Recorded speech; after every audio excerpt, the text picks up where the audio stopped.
albums 2022. Yeah, bro. We've had the good, the bad, and the ugly. Very little good though. So, why do you think it has not been a great year for albums in Nigerian music? It's a lot of factors.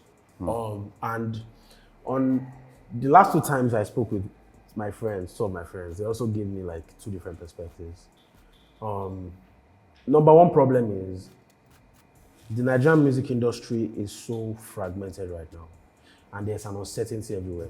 I was even reading an article yesterday on Music Business Worldwide where they were breaking down why Kate Bush's song that blew off Stranger Things, that was released in like 1986 or something, is like blowing up now because of one scene on Stranger Things. A climactic scene, right? The song it was the most streamed song in the UK. It was the biggest song in the UK this week, right? But it didn't reach number 1 because of Harry Styles. Harry Styles' song was on the chart for a 10th week. So because of reasons that I can't go into, it's not what we are here for. But the point is, the writer of the article says, right now, nobody knows what's going to go up, down, be a hit, not be a hit. There is nothing. That's why labels are forcing the artists to do TikTok. Like, nobody knows what's going to happen. That's one.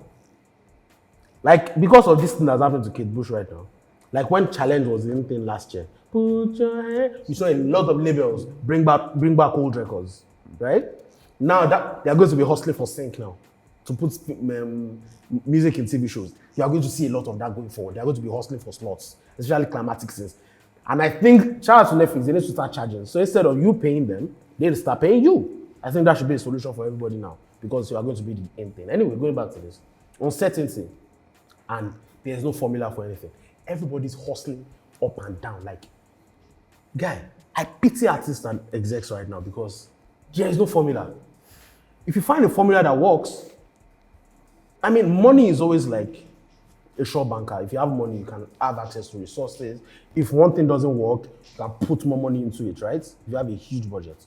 But sometimes, my brother, I've seen budget fail over the past 2 years. 18 months especially. I've seen people have a lot of money, put a ton of money into the music, and nothing. TikTok strategy, Instagram reels, influencer, this one, that one, nothing. I've seen situations where the songs even have a semblance that it worked. When you actually sit back and think, it didn't work, my brother. That's number one, the uncertainty. Number two, the uncertainty is because the Nigerian music industry is so fragmented into silos right now. Like, it's like different silos. It's like radio, it's like TV, it's like streaming, it's like YouTube, it's like Apple Music, Spotify, everybody, right?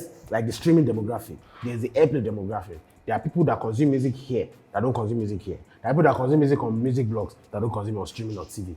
Do you understand? Then there are people like they consume by word of mouth, right? And there's the people that there's the cool kids, there's the not so cool kids. There's the target audience, there's not the target. Like it's a lot of silos right now. And the problem is, I pity artists again because they can't satisfy all those silos. Like, it's impossible to satisfy all the silos at once. I mean, you can if you're lucky. For example, Zazu was the biggest song in Nigeria in December. Some people think it's Raz. Do you understand? So it shows you that everything is so. Some people tell you that Naramali is Raz, Coming is Raz. But guess what?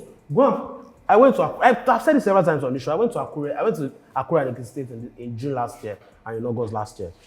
Everywhere I went, everybody was playing Coming. Everywhere. Wedding, party, naming ceremony. Bro, anything, they are knocking the song. Anything. Even Buhari's song, Filam, they knock am. My brother. So the industry is so fragmented right now.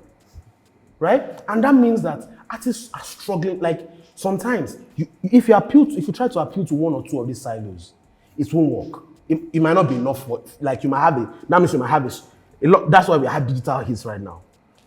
And even on digital hits right now, we even have one that are social media hits that didn't exactly go off to become digital hits.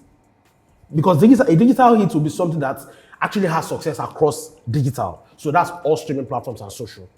Right? But some are only big on social, not exactly big on streaming platforms. Like, people are using them on Instagram and Reels, but nobody's using them on YouTube. Nobody's listening on YouTube and for example, I tweeted about one last year. There was a song, one of the biggest songs on TikTok last year, top 3. Its video on in December last year had 25 million views. How? 25, LPD Pudi or something. That's the name of the guy. Under 20 million views. At the time, in December last year. So that means, to digress a little bit, that means these platforms also need to start paying artists. They need to start paying artists for the use of their music. But let's go back to what's happening here right now, right? So that's number 3 points. So if artists now try to appeal to 3 or more silos, then the music on their albums becomes scatterbrained because they are trying to do everything at the same time. So I've mentioned like three reasons. The 4th reason is because of 2 factors. Like, streaming is where artists make money. Like, especially when they make the music, when their records are big abroad, because the tariffs are different, right? So it's $7.99 as $9.99 abroad. Nigeria is 900 naira. So that's a difference of like 3,000 naira. If I'm not wrong, right? That's like 3,000, right? $8 and $10. It's different, right? So that means if they blow abroad and their record, they have like 1 million streams abroad, that's healthy revenue. So a lot of them are now pandering. Most of them are thinking, they're not thinking about offline again. That's why they're not doing CDs. All of them are just thinking about online, going international. And it means most of them are now even overthinking some of their releases, especially singles. Now, it's now spilling over into albums because now you are trying to satisfy silos. There's uncertainty. There's no formula, right? And you're not trying to also generate revenue because by wanting to go international. But the problem is the going international is also based on vanity sometimes, right? Like there's a vanity to it because all your mates are going international. You too, you want to go international, even if it's not the right time for you to go international. You don't have a plan to go international. You don't have the platform to go international. You are not finding the right company that can take you there, but you just want to go there. You start making music, you start overthinking your releases, you start hustling for a feature. And when you then feature the artist that you want to feature, who is an international artist, you release a bad record or an average record. You waste it. You waste money, you waste connection, you waste time. That's another thing. Number 4, shout out to Excel who brought us something recently, in the sense that he said, money is coming into the industry right now, like for the first time, like all the companies are here now. Label services, distros, majors, all of them are here now. That means the smallest Nigerian artist can access at least $10,000 if you know the right people. Like, there's access to money right now. So that means before, in the past, we had a model, right, with the CDs era where if you made an album and you were to sell it to like a distributor in Alaba, right, or a marketer in Alaba, they'll give you like an upfront. It's the same model. But the difference is, if you make money for Alaba, there are chances that they might call you back to make more money if the CD sells very well. But right now, you are collecting an advance upfront. Most companies are not signing deals where you are getting something as an addition to what you're already making. Do you understand? Your advance is your advance. Let it go, right? So the fact that you have collected money these days and you don't have to worry about the money that you have spent because you know you are going to get your catalog back in 5 to 10 years. A lot of people don't care as much because sometimes the label services companies or the labels are even the ones that they're in charge of the marketing budget, so they're the ones that are spending it. So it's not the artists. So and some of these companies don't even understand how to spend the marketing budget. Do you understand? Like there's a marketing budget that comes to the advance. Some of them don't know how to spend it. They're not spending it on the right things. Before there was artists that were hosting these things by themselves. So that's also a factor. The fact that there's money now, people really don't care. If the album fails, if it works, if it crashes, if it goes upside down, I've collected my money. All of you are going to be fine. And I did sign them. I did sign my publishing over 1, and 2, they are not in charge. I'm still going to make my money on shows and brand deals if I know the right people. So let me just market my single. If it enters, I'm good for December. Everything is all right. Even in the world, everything is well. Right? Then the final point is media is responsible as well. Melody pointed this out, and I think it was a very fantastic point. Right now, critique is outlawed. I'm possibly the only person that still criticizes people in this country in terms of reviews. Most people don't write reviews anymore. As a matter of fact, some idiots will tell you that if the music is bad, you cannot look it. Focus on the music that you like. How? How does that even make sense? Do you understand? The fact that people now see critique as the enemy or saying I don't like this song as hate, it's a problem. So that means a lot of people that are now work in media or in journalism are looking at journalism as a stepping stone to something else. Do you understand? So that means they don't want to risk connection somewhere by criticizing an artist. They don't want to risk a job in the future by criticizing an artist. Do you understand? So that means everybody is just trying to play safe and play safe and play safe. Panda, panda, panda, panda, panda. Shout out to designers. I'm trying to pander everywhere, right? And by that, artists can do whatever they want. Look at when Stephen A. Smith and Kevin Durant were arguing on Twitter like 2 weeks ago. People came out and told them that one of the reasons why you people are held to a higher standard is because there are people that are holding you to a higher standard every day. So you know that if you mess up, you are going to get slaughtered. And that's why this level of basketball in America is high. It's one of the reasons. It's not the only reason, but it's one of the reasons. In a system where nobody is held accountable for something, there's bad behavior thrives. Or mediocrity in this particular situation. So media is playing a role as well. We are. Either I want to accept it or not. Those are the points. All right, but when did all of this start? It started, we had some good albums last year, but some of them really started in 2019, where we had a change of guard, when the digital world started penetrating our industry more, where artists were trying to understand some of these things, where label services companies were coming in. Like, that's when a lot of these things really, really decayed and took center stage, right? But last year was a defining year in the sense of possibilities were shown. That means people could actually, a love entity can happen, an essence can happen, a Peru can happen. So everybody, an Emery, Sad Girls Love Money can happen. So that means the dream started getting different. All of it, like, possibilities, right? And that means everybody were, like, there was also like a Gucci by Jennifer. Jennifer by Gucci, right? That was huge on TikTok. And then all of a sudden, it was big on Audio Mark. It was digital hit, but on the streets, a lot of people didn't really know it, right? So last year was the peak of was when the industry became truly fragmented into different silos. So that means some person can have a hit on the island and nobody knows about it on the mainland. That means some sounds might be trending on the mainstream Lagos, and people on the island might think it's whack. All right. You did the Facsimile episode in 2020. Yeah. About why we didn't have hits till later that year. Yeah. Do you think we are seeing this trend again? I think some of the reasons that were responsible for why we didn't have the hits at the time are inherent here. But the difference is lockdown, one, and number two, Afrobeats to the world was not as big then as it is now. Yes. All right, so you keep saying the industry is fragmented. What are the silos of the Nigerian music industry and how do they work? The simple thing is there's digital, but the problem is even in digital there are sub-silos. Okay. Right?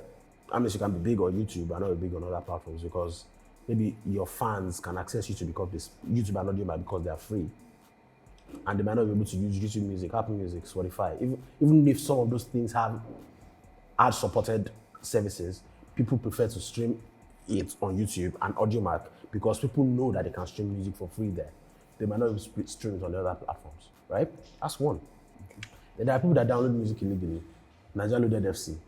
Nigeria Loaded had maybe 2.4 billion hits last year. That's a fact, bro. That's a fact. Last 2 years ago, it was 2.2. So it increased last year, definitely. There's that demographic. There's the airplay demographic that only consume music on radio and TV or discover music there. And then there's the social media, even digital, there's social media. There are people that just discover music on social media, which has become, because of TikTok, become like a great evangelist or marketing tool for music. And then there are people who live in the real world and still consume music by their CDs. It's a lot of silos. And the things, every silo has like peculiar consumer behavior. Now, some people might belong to 2 silos or 3 silos at the same time, but it's very rare to see people that belong to all the silos at the same time because consumer behaviors are very peculiar. Because the consumer behavior in each silo is very peculiar. Do you understand? So that means target markets. Artists have target markets. Ages, based on age, affordability, and different things, right? And this is demographic. It's probably not music blogs and offline to see these people. It's probably digital, especially social media. That means the cool kids. And even in social media, there are different things because this Facebook audience and the Instagram audience is not the Twitter audience. There are different audiences. Do you understand? So it's the Nigerian music industry, if you were to draw a chart right now and chart some of these things, right, it's a very complex machinery that like a lot of people need to understand very clearly before they can approach it. All right. Do you think it is possible to satisfy all of these silos, and can you be satisfied if you don't satisfy all? Like I said the other time, it's possible. For example, some records succeed. For example, Mona Lisa really did cut across everything. But at the end of the day, even some records that cut across everything, it's unlikely that they have the same level of success across all the silos. You understand? So even though they are successful, the level of success might vary across the silos. People that consume music offline, for example, Coming might be, or people that consume music on music blogs, Coming might be their hit of the year.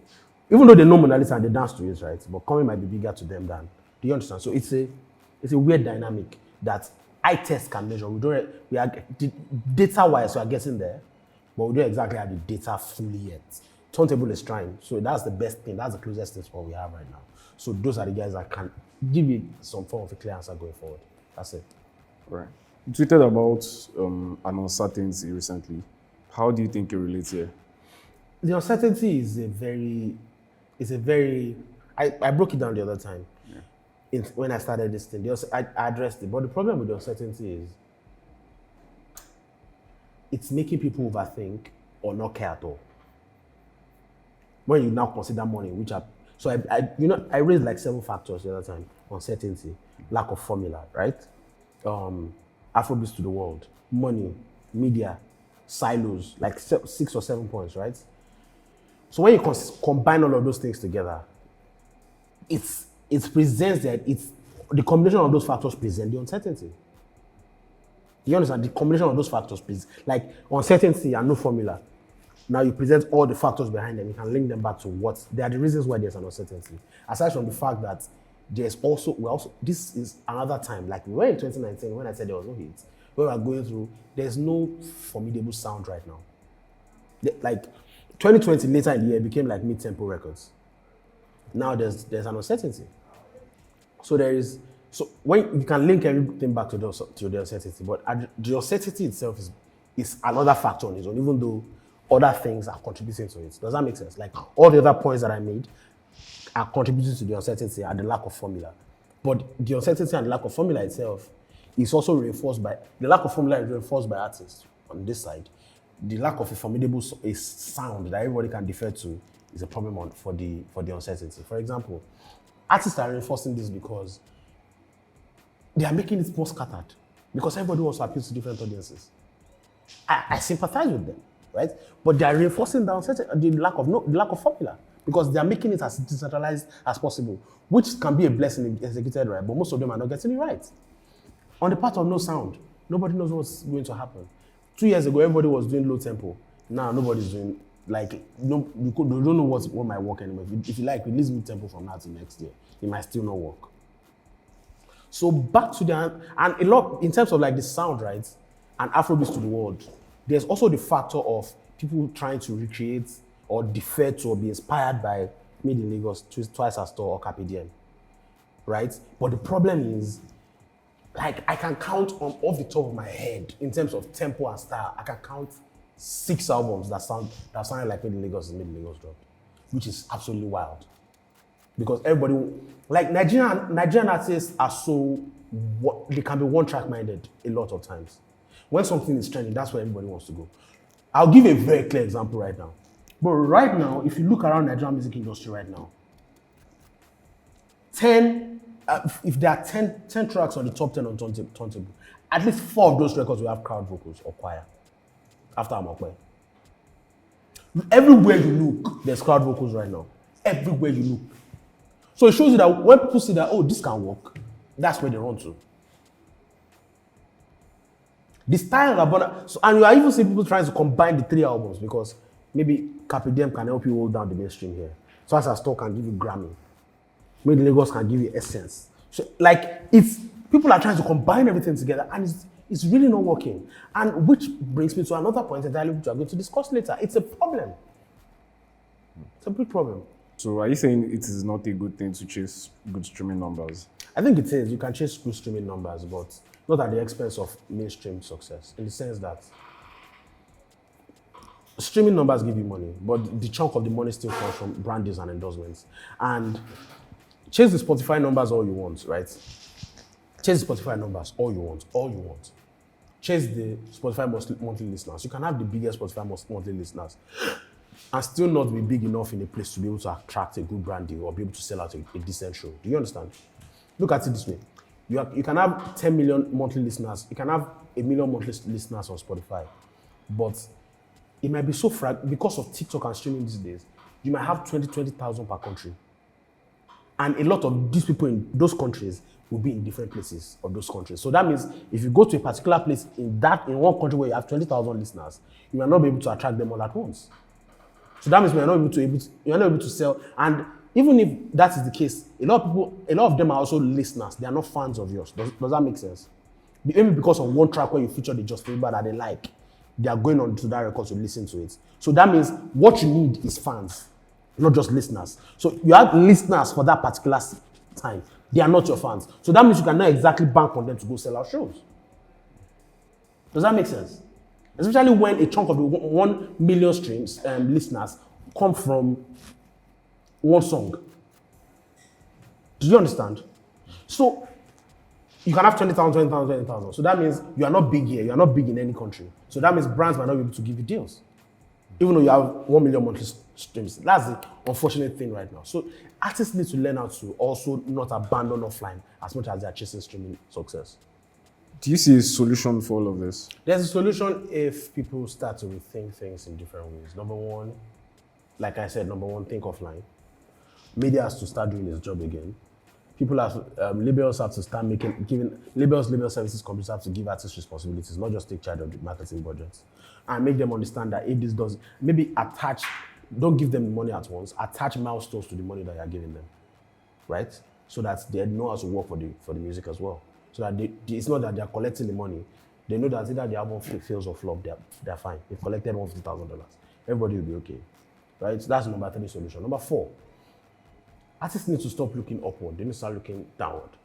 Across history, the most successful artists have continually used people at the rung of the food chain to sustain themselves. Look at Jay-Z, for example. In the early days, it was Jay-Z by himself because you are fresh. You have your whole album to make your whole life to make your debut album. But it gets to a point where you run out of ideas. It's a natural process for everybody. So when it gets to that point, it got to a point in 2001, Black Album. Blueprint one, it was Kanye West and No ID. A little later, it became Pharrell. When he achieved his first #1 album, it was, Blueprint one was Kanye and what's his name again? OG producer, Just Blaze. Later in his life was Kanye and No ID, right? And Swiss Beats, the sound changed, right? You have to keep evolving sound-wise, or else you are going to get dry. Kanye himself, who is possibly the most influential artist of our generation, Kanye at first by himself. Then later it became a point where 808s and Heartbreaks by Biggie and Still Fantasy. It was Travis Scott and Kid Cudi especially. Later, it was Travis Scott again. Later, he came back to Kid Cudi. The last album that he released was Vori.